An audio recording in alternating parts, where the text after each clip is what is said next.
နှစ်ခါပြန်မမားချိန်နဲ့ရင့်ကျက်တယ်ဆိုတာမမားတဲ့နဲ့အမားကိုနှစ်ခါပြန်မမားအောင်နေရကခေါ်တယ်လူတိုင်းကအမားနဲ့မကင်းကြဘူးမှားရင်းနဲ့ပဲတင်ယူရတာလို့အလွယ်ပြောတတ်ကြတယ်ဒါပေမဲ့ဒီစကားမှာချွင်းချက်တစ်ခုရှိတယ်အမားအစ်စ်တစ်ခုကိုစမ်းတက်ရင်မှားသွားတာပြဿနာမဟုတ်ဘူးဒါပေမဲ့မမားတဲ့အမားတစ်ခုကိုဒုတိယအကြိမ်ထပ်မှားကြတာဒါကတော့တေချာပေါက်ပြဿနာပဲကျွန်တော်တို့တွေဘာလို့အမားတစ်ခုတည်းကိုထက်ခါ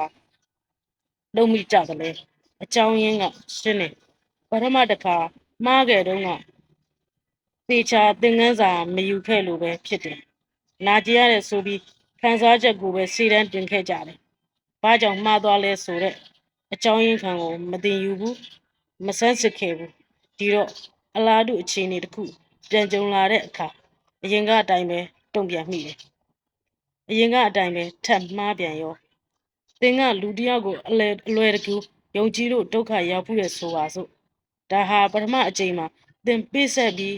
သင်ယူလိုက်ရတဲ့သင်ခန်းစာပဲဒါပေမဲ့နောက်တစ်ခါ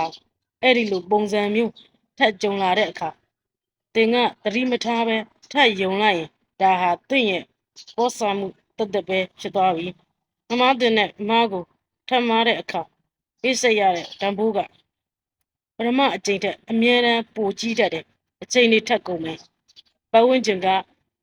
လူတွေရဲ့ယုံကြည်မှုကြာရှင်းလာမယ်အဆိုးဆုံးကတော့နောက်ဆုံးတင့်ကိုတင်ရော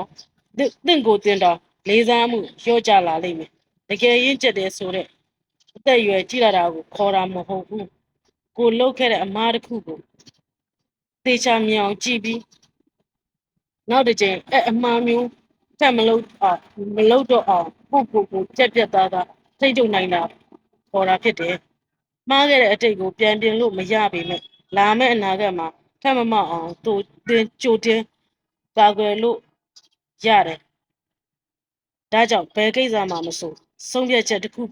ချတော့မယ်ဆိုရင်အရင်ကအလားတူအခြေအနေမျိုးမှာကိုယ်ပဲလို့မှားခဲ့ဘူးလဲဆိုတာကိုအရင်ပြန်တွေးပါ